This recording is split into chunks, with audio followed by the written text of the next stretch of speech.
So the Qantas Chairman's Lounge is something that's only talked about in hushed tones. In fact, if you look at the Qantas website, unless you specifically search for it, you won't actually see any mention of it anywhere. But somehow, I got an invite. So in this video, I'm going to take you behind the scenes and show you what the Melbourne Lounge is like. Let's check it out.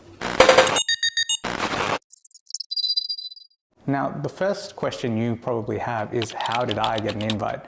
And honestly, I'm not entirely sure. I can tell you that in the last 12 months, due to some happy coincidences and a lot of flying, I managed to hit the fabled Platinum 1 tier of the Qantas frequent flyer program.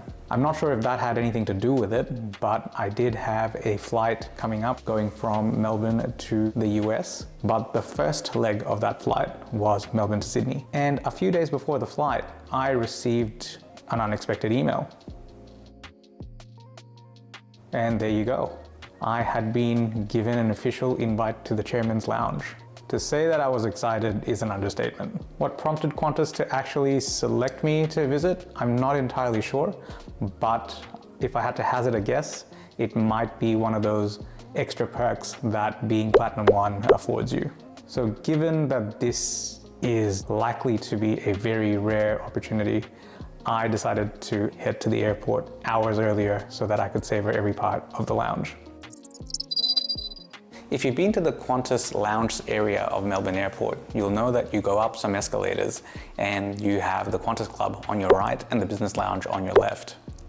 In between those two lounges, there is a discreet door marked private, and that is the Chairman's Lounge.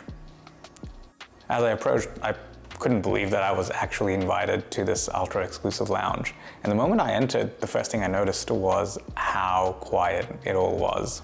There's a host at the entrance who took my boarding pass.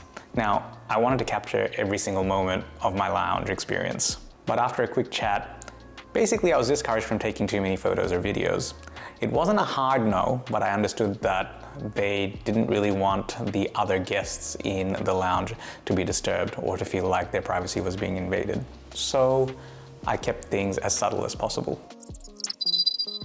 The lounge itself is fairly spacious, and it's segmented like the business lounge with a restaurant area. I was seated and promptly was given a dining menu to choose from.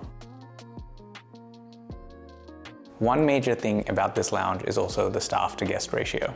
At the time I entered, I think there was only 2 other people there, with 4 waitstaff at the ready. The kitchen staff were also on standby for any meals that you were requesting.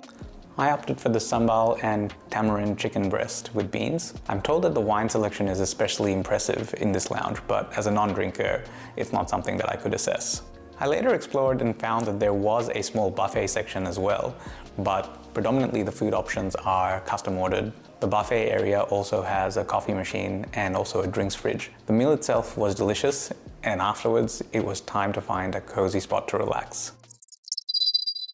The lounge space itself feels a lot more refined and elevated than either the Qantas Club or the business lounge. There's an obvious attention to detail, with each seating area kind of curated for a specific purpose. A lot of the seats are spaced so that you can sit by yourself in privacy or with a couple of friends. And the way it's designed, you can see that you could have a quiet conversation without anyone being able to hear you. There are also spaces for bigger groups to gather and chat. The recliners and the seats are quite plush and comfortable, and almost all the seats either have a PowerPoint or a coat rack somewhere nearby. Given its physical location, the Chairman's Lounge also has quite an expansive view of the tarmac, so you can sit by with a drink in hand and watch the airplanes take off and land. I had some last-minute tasks that I need to attend to, so I went for the hunt to find a workspace that I could sit down at. I initially found what looked like a boardroom with a big desk and a video conferencing setup. But just around the corner, I also found these little booths that essentially have a desk, a phone, and can be closed up so that you can have a private, quiet area, either to take a phone call or get some work done. The bathrooms in the space were also more upscale than what you would normally expect. The entire time I was in the lounge, the staff were always present, but not so close that they felt like they were being intrusive on your privacy. There was some maintenance work being done on the lounge, so there was some extra staff around, and with that came a little bit of extra noise. But I can imagine that on the usual day-to-day, this lounge would feel very zen and quiet and a very calm place to come and relax before a busy flight. Having been to a few lounges in the past, I can confidently say that in the domestic space, the Chairman's Lounge at Melbourne Airport is at a level above.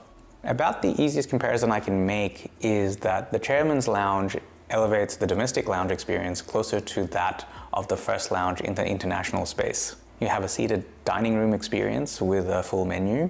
It is much quieter than the usual lounge. And there is also a focus on making it more artful.